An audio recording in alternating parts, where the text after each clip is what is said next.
தலைவர் வந்திருக்கிறார் என்று தான் வந்தோம். இந்திய நாய் வந்த பிறகும் தலைவர் வந்து விட்டேன். கூட்டம்மான் வந்தான். தமிழீழ விடுதலை புலிகளுடைய கேப்டனாக இருந்த போராட்டத்தில் அன்னையோட இணைஞ்ச காலத்திலேருந்து இருக்கோ அதை சொல்லுங்க. செம்பரா பள்ளிக்கூடத்தில் படித்து வந்தது. விடுதலை புலிகள் அமைப்பினுடைய மூத்த உறுப்பினராக ஆரம்பகால உறுப்பினராக இருந்தவர் பண்டிதர்.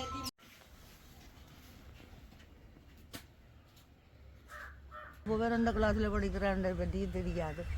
சுட்டு கொண்டு வந்து காட்டுறேன்னு தானே சுட்டு கொண்டு வந்து காட்டும் போது ஊடெல்லாம் மிதித்து 87ஆம் ஆண்டு முன்னாள் பிரிவின் வேலை வாய்ப்பு பொருளாதாரம் ரீதியாக பாதிக்கப்பட்டிருப்பதாகவும் அதை கவனிப்பாரிட்டிருப்பதாகவும் கூறப்படுகிறது. இது தொடர்பாக ஏன் ஃபேன் சும்மா வருது?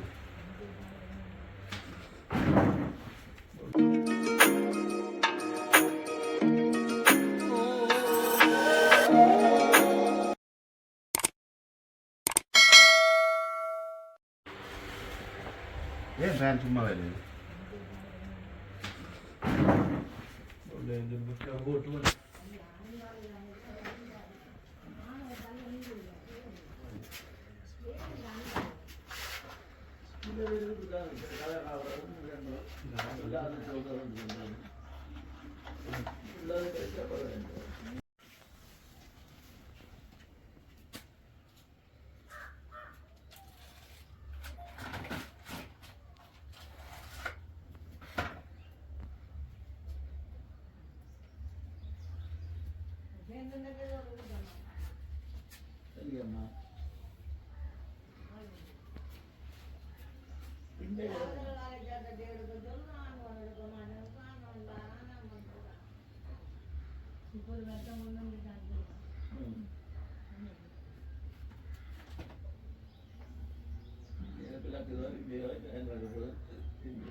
அந்த கருத்து கொஞ்சம் குறைஞ்சு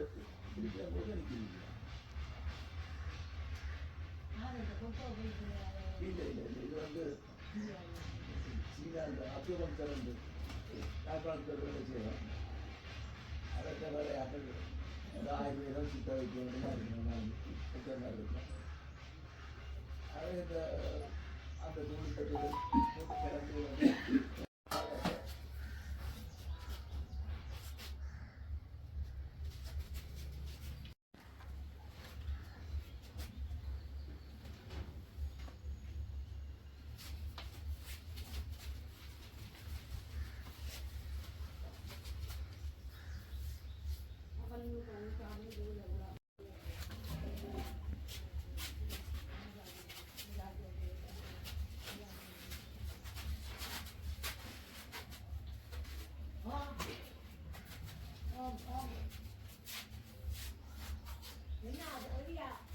போராட்டத்தில் அன்னையோட இணைஞ்ச காலத்திலேருந்து இருக்கோ அதை சொல்லுங்க. செம்பரா பள்ளிக்கூடத்தில் படித்து வந்தவர். படித்து கொண்டு வர வீட்டில் குமர பாபு ராவு புலந்தி அம்மா நகை இந்த போராளிகள் எல்லாம் அவரோட ஒரு கிளாஸில் படித்தது. அதே பிறகு இதே அரைஞ்சும் ஜோடி மேல் வந்து எனக்கு எல்லாம் விடுவோம் பெற வச்சியாம்பிள்ளை நெஞ்சில் ரைவில் வைச்சவன் சுட்டு வேணும்னு சுட்டு கொண்டு வந்து காட்டுவேன். இந்த கிளாஸில் படிக்கிறேன். நான் வீட்டில் இருந்தவர் ஸ்கூலுக்கு போவேன். இந்த கிளாஸில் படிக்கிறேன்ற பற்றி தெரியாது. சுட்டு கொண்டு வந்து காட்டுறேன்னு தானே சுட்டு கொண்டு வந்து காட்டும் போது வீடெல்லாம் மிதித்து 87ஆம் ஆண்டு 84ஆம் ஆண்டு ஆவணி மாதம் 15ஆம் தேதி வீடு முற்றரை அடித்தவங்க 8 வாகனம் கௌச வாகனத்தில் இல்லாமல் ஆமி அப்படி எல்லாம் செய்து முடிஞ்ச ஐயா. பிறகு தம்பி படித்து பள்ளிக்கூடத்துக்கு போட்டுட்டு போய் வந்து சுரைமா அந்த அரசாங்கத்தில் அவர் வீட்டில் அந்த கொட்டில் தான் படித்து கொண்டு இருக்கிறது வந்து அவர் அந்த சிவரில் எழுதிக்கிறாங்க. அதை பார்த்து ஒரு போலீஸ் வந்து பார்த்துட்டு ஜிஅடி சண்முகநாதன் மற்றவங்களெல்லாம் வந்து இவரை கொண்டு போட்டாங்க ஐயா. நாங்கள் முலாப்பழம் வாங்கி கொண்டிருக்கோம். தம்பியை கொண்டு போட்டாங்களோண்டு தம்பி வந்து சொன்னான் என்னென்னு விட்டாலும் அங்கே போவோம் வீப்பில் ஏற்றி கொண்டு போய் இரும்பு தொப்பி போட்டு பெல்ட்டால் அடிச்சு டெய் நீங்கள் தானே ஓமந்தையில் ரெயின் பீரியடினது அப்போ அவர் உடும்பிராயில் என்ன பேரடாம்பி சிவகுமாரன் சிவகுமாரன் பிரச்சனையும் நடக்குது அவன் அடியண்டு அடித்து பெரிய சித்திரவதையெல்லாம் நடக்குது ஐயா இந்த பிள்ளைய விட மாட்டேன்ட்டாங்க. பிறகு அடுத்த நாள் அவன் சகபந்தண்ட போய் சீதாலை கொண்டு போய் சிஐடி பினான்ஸுக்கு கொண்டு போய் அங்கே ஒரு கோப்பி வண்டி கொடுத்தானான் தான் குடிக்க மாட்டேன்னு நான் உடனே அவரை திரும்பவும் இங்கே கொண்டு வந்து அப்போ குடிக்கப்பா எம்பியாக இருக்கிறார் அவர் கதைச்சு தண்டி முடியும். இனிமேல் ஒவ்வொரு நாளும் வந்து போலீஸுக்கு 5 மணிக்கு சைன் பண்ண வேணும் வந்து விட்டு முடிஞ்சால் அடுத்த நாள் சைன் பண்ணால் பிள்ளை இல்லை சிவகுமாரனுக்கு சில வைக்க போடுது சில வச்சு போட்டு வந்தது கையெழுத்து வைக்க முடியாது. அடுத்த நாள் கூட்டி கொண்டு போவோம் சிசி அங்கே ராணாமி கண்டதாம் மீட்டிங்கில் நின்றுண்டா அப்பா அவர் கொடியப்பா சொன்னார் அது மீட்டிங்குக்கு எல்லாரும் போராதில் தவிர ஆரா சைன் பண்ணி கொண்டு சொல்லிச்சு நான் டியூஷனுக்கு போகிறேன் நான் நீங்கள் சொல்லுங்க அவருக்கு டியூஷன் வரையில் தான் சைன் பண்ணேன் என்ன முடிச்சு ஓம் நானும் ட்ரான்ஸ்ஃபரில் போகிறேன் நீயும் எங்கடையும் சுட்டு நீயும் சுட்டு போடக்கூடாது என்று சொல்லி அவன் விட்டான். அதோடு போனால் சீமான் தானே ஐயா போய் போய் போய் போய் போய் பிறகு 45 நாள் வரை காண இல்லையேன்னு தேடி திரிஞ்சு குளறி அவனுக்குள்ள நேரத்தோட பெரிய மெல்ல கட்டி கொண்டு இல்லையா ஒரு நாள் இரவு வருது வந்து பரஞ்சோட்டோட இதில் வந்து கம்பி கவியன்றாள். நான் கோழி பண்ணையில் வேலை செய்கிறேன் மட்டக்கிழப்பிலே எனக்கு கண்ணாடி வண்டி ஈம்ஸ் வெள்ளை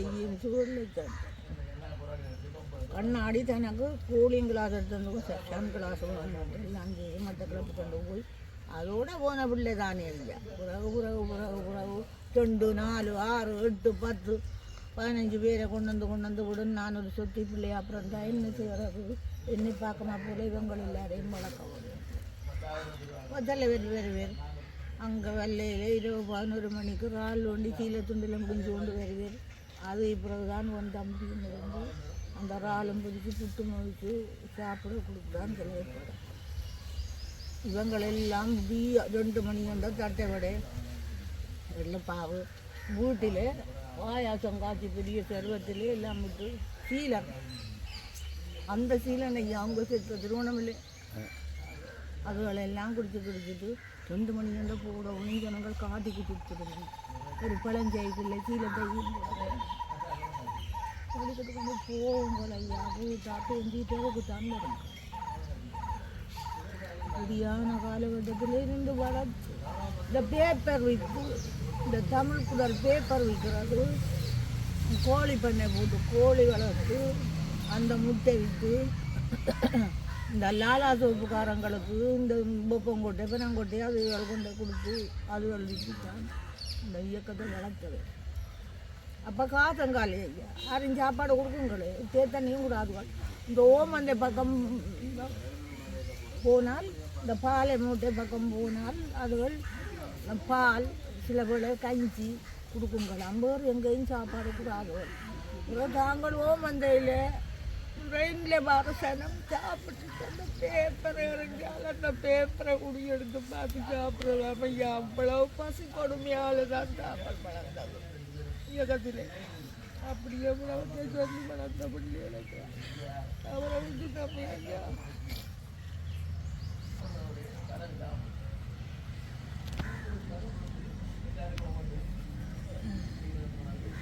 பிறகு நாங்கள் வன்னிக்கு போவோம். அதோட வன்னிக்கு வந்து வன்னியில் முத்தியங்கட்டில் இருந்து முத்தியங்கட்டில் பறிக்க நீரா அந்த கிழவருக்கு காணியோட பறிக்க நீரா வீடு அன்னிக்கஞ்சி அதில் அதால் இந்த பண்டிகுளம் பண்டிகைக்குளம் போய் பண்டிகைக்குளத்தை தோட்டம் செய்து அவங்களெல்லாம் காடி கொடுத்து இந்த தாலி ஓடி இதனை மடுவில் உங்களோட ஈஸியோ தெரியவோ இந்த நகை கொண்டு தேசிக்க தாட்டி அந்த புள்ளியிலே இப்படியோ ஓடி இப்படியே அலைஞ்சு திரிஞ்சது தானே ஜாபம். நாங்களும் பின்னுக்குத்தான் அவையோட இவ்வளோ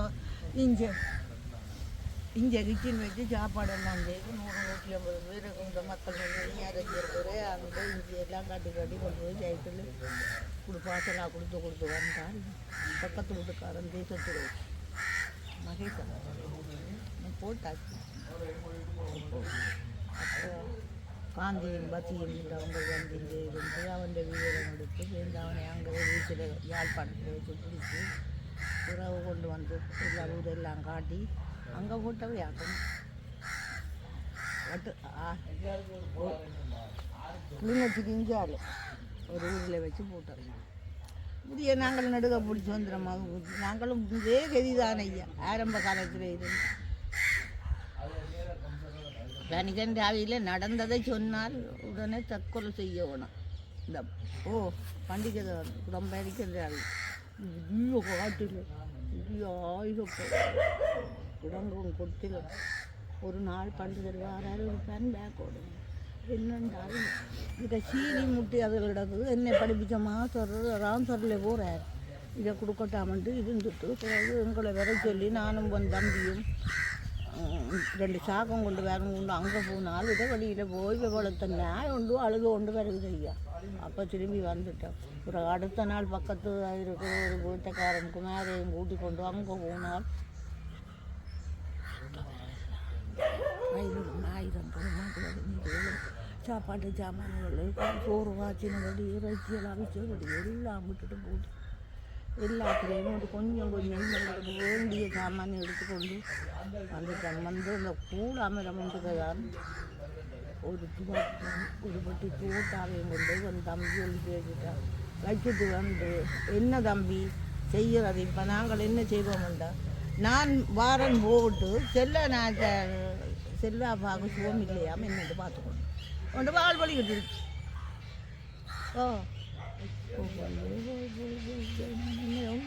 ஒன்றை சொல்லோட 2 சொல்லட்டும் எனக்கு ஒன்றும் சொல்ல முடியாது. இல்லை ஞாபகம் இல்லை. எந்த செல்லோ நான் தர டைம் பார்க்க போகிறேன்னு சொல்லி வந்தால்தான் வெந்து வர இல்லை. அதெல்லாம் சாமான்கள் எல்லாம் வந்து இவற்றை ஆக்கள் எல்லாம் எடுத்து கொண்டு போயிட்டான். வெந்து அங்காலே பண்ணை கூட்ட வந்தான். பண்டி கொண்டு வைக்கிற சிக்கல் கண்டு உளுந்து எல்லாம் போட்டு எல்லாம் செய்ய அந்த கல்லை நம்பிய பாலம் பிளட்டில் இருந்தவன் அவங்களெல்லாம் காட்டி பிடிச்சி இந்த பிள்ளைகள் எல்லாம் அப்படியே விட்டுட்டு ஓடிட்டு சரி என்னத்தை சொல்ல. தலைவர் வந்திருக்கிறார் தான் வந்தோம். இந்திய நாய் வந்த பிறகும் தலைவர் வந்து விட்டேன். குட்டம்மான் வந்தான்.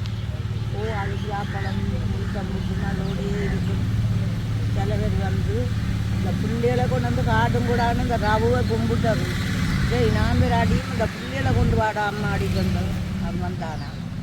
நான் அவை போய் பார்த்தேன். அந்த ஜூஸை இந்த குடியல் சிட்ட விட்டு பொழுது அங்கே கதைச்சி அதிவதன் என்னோடு எல்லாம் நான் பேப்பர் பார்க்குறேன் இல்லையம்மா புத்தகம் பார்க்குறேன் இல்லையா. ஐயோ லாலாரஞ்சன் கார் எடுத்து அம்மா கார் எடுத்த ஐயா 4 கார் 1265 போட்டி 34 16 சோமச்சேட்டு 59 72 சோமச்சேட்டு மற்ற கார். அந்த காரில் தான் இந்த மாத்தியாக்கள் எல்லாருக்கும் சீலன் லாலாரஞ்சன் எல்லாருக்கும் இந்த மாந்தாஞ்ச வழியில் டிரைவிங்கு பழகினவங்க இந்த காரில் அப்படியெல்லாம் செய்து போட்டு வர. லாலாரஞ்சனை சுட்டு போட்டாங்கடப்பா அப்படியே காட்டுக்க வச்சு. லாலாரஞ்சனை கட்டிய நல்லா போய் கதை சிரிக்க மாட்டான். இந்த பருத்தோட கரைக்க இருக்கிறபடியா. ஐயோ அவனை சின்னனாக கொண்டு வந்து தெளிக்குஞ்சு மாடி விட்டு சொல்லுவார். அவனுக்கு நல்லா எண்ணெய் வச்சு அவனுக்கு மூளை வருத்தம் உருவாக்க ஒன்று வந்து தமிழன்கிட்ட சொல்லி வச்சு சின்ன சீலனையும் செல்லமாக கதைப்பான். மாற்றி அவன் நல்ல ஒன்றான் தம்பி. இப்போ எந்த துச்சாத்திரமான குணம் வந்துடுது என்ன மாற்றி அவன் ஜாதி பிள்ளைகள் எல்லாம் வந்துட்டு போகிறது எல்லாம். தமிழ் செல்லன் வந்தான். தமிழ் செல்வனையும் எடுத்தார். தமிழ் செல்லன் தமிழன் மூச்சியையும் எடுத்தார். எல்லாம் பண்ணுறது தான். இந்த தேசத்து இந்த டயோரி கொப்பியெல்லாம் சொல்லலாது. இந்த பேர்கள் எல்லாம் நான் மட்டக்களப்புக்கு போய் ராவூருக்கு போய் கனகராயங்குளத்துக்கு போய் அங்கே போய் இங்கே போய் வெட்டை பயிர் எல்லாம் போட்டு தான் சேர்த்து இந்த சத்தியை நான் எடுத்து கொடுத்துட்டு உங்களை எல்லாம் எங்களுக்கு விட்ட வந்துட்டாங்க. அவர் எடுக்க இல்லை. அவன் ஒரு கிளாஸில் படித்தவன் சேர்ந்தது தான் இயக்கத்தோடு இவரோடைய. அப்படி எல்லாம் முடிஞ்சு இனி நாங்கள் போகிறோம். நான் இனி இல்லை ஞாபகத்தியலும் குறையாது கொஞ்சம் கொஞ்சம் சரிம்மா என்னது ஐயா செய்கிறேன். சரி ஓகே நன்றி. ஓகே நன்றிம்மா. அம்மா மாமரத்துக்கிட்ட தென்னை மரம் நின்றது அவன் பஸ்தியான் பிள்ளை ட்ரைவரில் இருக்கிறான் நெஞ்சிலே தான் சுடுவேன் நான் சுட்டு காட்டுவேன் நான் மகனையும் கொண்டு வந்தோ எனக்கும் பார்க்க ஆசையாக கூட கொண்டு வந்து காட்டு. சரி சொல்லுங்க. தமிழீழ விடுதலை புலிகளுடைய கேப்டனாக இருந்த பண்டிதர் அவர்கள் வீரச்சாவை அடைந்து 40வது ஆண்டு என்றாகும். ஆரம்ப காலங்களிலே முன்னணியிலே நின்ற தலைவருடன் முன்னணியில் நின்றவர்களிலே கேப்டன் பண்டிதர் மிகவும் முக்கியமானவர். அவருடைய அயராத உழைப்பின் காரணமாக ஆட்சேர்ப்பு தொடக்கம் பத்திரிகை விநியோகம் வரை பல பொறுப்புகளை நேரடியாக அவர் கவனித்து வந்த நேரத்திலே தான் அச்சுவேலி பகுதியிலே இருக்கக்கூடிய அவருடைய முகாம் சுற்றி வளைக்கப்பட்டு பண்டிதரும் மற்றும் பல போராளிகளும் வீரச்சாவை தழுவிக்கொண்டார்கள். மாணவ பருவத்திலிருந்தே அவர் பல அஹிம்சை போராட்டங்களிலும் பங்கு பெற்றதை நாங்கள் அறிவோம். நீதிமன்றங்களை மறித்து ஒரு போராட்டத்தை தமிழர் விடுதலை கூட்டணி ஒழுங்கு பண்ணிய பொழுது கருத்துத்துறையிலே சிவசம்பரம் ஐயா தலைமையிலே அவர் மேற்பார்வை செய்த பொழுது அதிலே கேப்டன் பண்டிதரும் முன்வந்தார். அப்பொழுது அவர் பாடசாலை மாணவனாக அரைக்காச்சட்டையிலே அதில் இருந்தார். அப்பொழுது சிவசம்பரம் ஐயா சொன்னார், தம்பி நீங்கள் மாணவன், நீங்கள் ஒதுங்கியிருங்கள் என்று சொல்லிவிட்டு மற்றவர்களை அதிலே சேர்த்து மாவட்ட நீதிமன்றம் நீதவான் நீதிமன்றம் வந்து 5 பேராக பிரித்து அந்த போராட்டம் முன்னெடுக்கப்பட்டது. அந்த போராட்டத்திலே தான் தந்தை செல்வா அவர்கள் யாழ்ப்பாண நீதிமன்றத்திலே நீதிமன்றம் கலையும் வரை மறியலில் விளக்க மறியலில் வைக்கப்பட்டார். அதுபோல் அந்த நேரத்திலே பாராளுமன்ற உறுப்பினராக திரு ஆனந்த் சங்கரி போன்றவர்களுக்கு 2 வார சிறை தண்டனை விதிக்கப்பட்டது. அவர்கள் பின்னர் சிறைச்சாலை உடுப்பாணித்து அவர்கள் பங்கு பெற்றார். வடக்கு கிழக்கு பூரா நிறைவேற்றார். இவ்வாறு பல போராட்டங்களிலே முனைப்பு காட்டியவர் பண்டிதர் அவர்கள். இளைஞராக மாணவனாக இருந்த பொழுதும் அவருடைய பணி அயராதிருந்தது. அந்த சூழ்நிலையிலே தான் அவர் வீரச்சாவை தழுவிக்கொண்டார். அவ்வாறு தழுவிக்கொண்டு அவருடைய 40வது ஆண்டு நினைவு நாளை என்று நாங்கள் அனுஷ்டிக்கின்றோம். அதிலே குறிப்பாக தலைவருடன் மாத்திரமல்ல ஏனைய தலைவர்களாக இருந்த மாத்தியா உமரப்பா போன்ற பலருடனும் கிட்டுமோன் மிகவும் நெருக்கமாக இணைந்து பணியாற்றியவர் பண்டிதர் கேப்டன் பண்டிதர் அவர்கள். அவே அவருடைய அந்த நினைவு நாளை இளைய சந்ததி அறிந்து அவருடைய அந்த வீர செயற்பாடுகளை அடுத்தடுத்த தலைமுறைக்கு கடத்த வேண்டும் என்று இந்த சந்தர்ப்பத்திலே நான் கூறிக்கொள்ள விரும்புகிறேன். நன்றி. விடுதலை புலிகள் அமைப்பினுடைய மூத்த உறுப்பினராக ஆரம்பகால உறுப்பினராக இருந்தவர் பண்டிதர். அவர் விடுதலை புலிகள் அமைப்பினாலே கேப்டன் பண்டிதர் என்று அழைக்கப்படுபவர். 1985ஆம் ஆண்டு இதே நாள் ஜனவரி மாதம் 9ஆம் தேதி அச்சுவேலி பகுதியிலே அவர் இராணுவத்தினராலே கொல்லப்பட்டார். இன்று அவருடைய 40வது நினைவு நாள். வழமையாக நான் அவருடைய தாயாருடைய குடும்பத்தோடு ஒவ்வொரு வருடமும் இங்கு வந்து அஞ்சலி செலுத்துவது வழமை. அந்த வகையில் இந்த 40வது ஆண்டிலும் இன்றைய தினம் அவருக்கு நான் அஞ்சலி செலுத்துவதற்காக வந்திருக்கின்றேன். ஆரம்ப காலத்திலே விடுதலை புலிகளுடைய தலைவருடைய மிக நம்பிக்கைக்கு பொறுப்பாக இருந்தவர் கேப்டன் பண்டிதர். அவர் அந்த காலப்பகுதியிலே விடுதலை புலிகளுடைய நிதி பொறுப்பாளராகவும் களஞ்சிய சாலை பொறுப்பாளராகவும் பொறுப்புகளை வகித்த நேரத்தில் தான் அவர் வீரச்சாவடைந்தார். நான் அவருடைய தாயாரோடு கதைத்த பொழுது இந்த அருகிலே இருக்கக்கூடிய இந்த வீட்டில்தான் அந்த காலப்பகுதியிலே தலைவர் மூத்த போராளிகள் மூத்த உறுப்பினர்கள் எல்லோருமே வந்து செல்வதாக தாயார் எனக்கு சொல்லியிருந்தார். அவ்வாறு ஒரு நினைவு பூர்வமான ஒரு இந்த வீடு இருக்கிறது என்று அவர் எனக்கு குறிப்பிட்டிருக்கிறார். உண்மையிலே இந்த வீடு தொடர்பான ஒரு வழக்கு தற்சமயம் நீதிமன்றத்தில் நிலுவையில் இருக்கிறது. நான் அவருடைய சட்டத்திறனியாக அவருக்காக பல ஆண்டுகளாக அந்த வழக்கு தொடர்பிலே ஆஜராகி கொண்டிருக்கின்றேன். அந்த வகையிலே ஒவ்வொரு ஆண்டும் கேப்டன் பண்டிதருக்கு நாங்கள் அவருடைய அழைப்பின் பேரிலே நாங்கள் அஞ்சலி செலுத்துவது வழமை. இவ்வாறான மூத்த போராளிகள் அவர்களுடைய தியாகங்கள் அர்ப்பணிப்புகள் தான் வீட்டிலே விடுதலை போராட்டத்தை மிகப்பெரிய ஒரு போராட்டமாக உலகம் வியக்கின்ற போராட்டமாக கொண்டு சென்றது. விடுதலை புலிகளுடைய தலைவராலே மிகவும் நேசிக்கப்பட்டவர். இறுதி வரை விடுதலை புலிகளுடைய தலைவராலே இந்த குடும்பம் பராமரிக்கப்பட்டு வந்தது. விடுதலை போராட்ட மரணிப்புக்கு பின்னர் கவனிப்பாரற்று ஒரு மிக ஏழ்மையான நிலையிலே நீங்கள் பார்க்கலாம். அவர்களுடைய வீடு எவ்வாறு இருக்கின்றது என்பதை கூட நீங்கள் பார்க்கலாம். இருக்கின்றார்கள். அந்த காரணத்தினாலே நான் தொடர்ச்சியாக அவருடைய பிள்ளையை போன்று நான் தொடர்ச்சியாக அவருடைய தாயாரோடு அந்த வழக்கோடும் நான் தொடர்பட்டு பயணித்துக் கொண்டிருக்கின்றேன். நன்றி.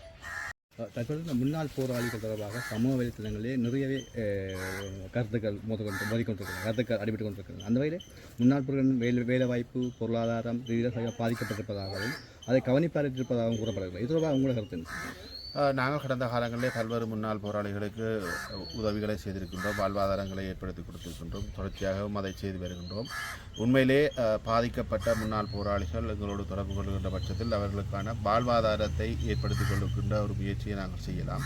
யுத்தம் முடிந்து 15 ஆண்டுகள் கடந்துவிட்ட நிலையில் அவர்களுடைய வாழ்வு மிகவும் பாதிக்கப்பட்ட நிலையில் அல்லது அவர்கள் ஒரு சராசரிக்கும் குறைவான வாழ்க்கை தரத்தை வாழ்கின்றார்கள் என்றால் அவர்களுடைய வாழ்வாதாரத்தை முன்னேற்றுவதற்கான உதவிகளை செய்வதற்கு நாங்கள் தயாராக இருக்கின்றோம். அவர்கள் தொடர்பான விவரங்களை நீங்கள் சமர்ப்பிக்கின்ற பொழுது அல்ல அவர்கள் எங்களோடு தொடர்பு கொள்கின்ற பொழுது நாங்கள் வாழ்வாதாரத்தை ஏற்படுத்தி கொடுக்கின்ற விடயங்களை செய்யலாம். என்னை பொறுத்தமட்டிலே காசை கொடுப்பதோ அல்லது பொருளை கொடுப்பதோ ஏற்புடையதாக என்னை பொறுத்தமட்டில் இருக்காது. நிச்சயமாக அவர்கள் தங்களுடைய வாழ்க்கையை கொண்டு செல்வதற்கான தொழில் வாய்ப்பு ஒன்றை ஏற்படுத்தி கொடுப்பதற்கு நாங்கள் எங்களாலான முயற்சிகளை செய்வதற்கு தயாராக இருக்கிறோம். நன்றி. ஓகே.